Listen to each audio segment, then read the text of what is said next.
Sikubiyelele siwumukele Pastor ilo chaza amaphupho ola inamba isenze sebenzinanga kusumu 9 ku5 namba makuphela awungathaphi abantu ke bakukhonzile ukungathapha okuyinto engiphatha kabi nayo yonke into engiphatha kabi emhlabeni ukuthi why umuntu ezongwathapha ekubeni ayikho ivideo neyodwa la ngithi khona abantu bengathapha yikho. From Monday to Friday kuphela. Saturday abantu abayinkonzweni, Sunday abantu abayinkonzweni bawukhonza uNkulunkulu. Sibheka uNdumiso Manyathela sanibona lapha ekhaya ngicela ukubuza kumizweningi ngabe uchaza umphefumulo ngekhaya. Uke wangibuza usebenzele zonke naye ke waphupha ephupha umlungu ekhala.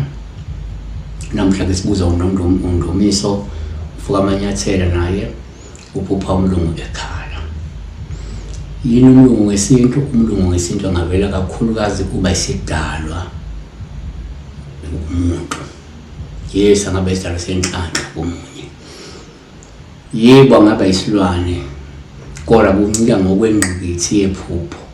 Kodwa kakhulu umlungu nje uba isidalwa sikamoya isuke sembethe umuntu.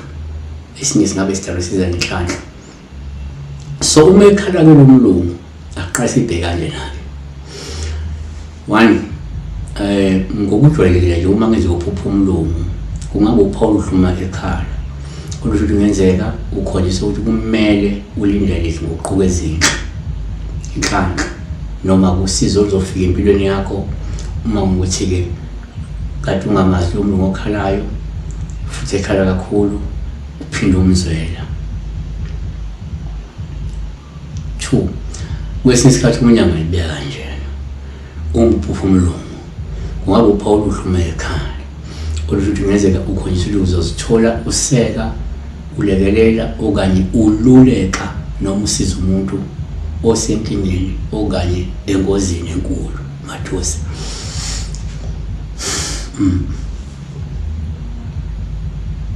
3 ngokwesintu uma uphupha umlungu uPaul ubi uma ekhala lusho ukuthi kungenzeka uyaxwayiswa wena ukuthi ke kumele uqaphele ngoba ubhekene noma uzobhekana nezinkinga nobunzima nengozi efuna ukwehlela ngenxa yokukhona okungahambi kahle noma okungahanjiswa kahle ezidalweni noma emsamo kodwa isimo sizolunga.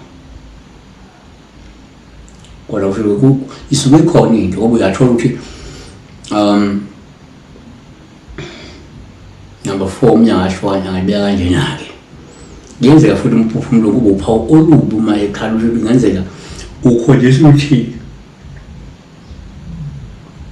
kumele uphakame ulungise umonakalo noma uvimbe umonakalo owenziwa ngabantu ikakhulukazi bomndeni.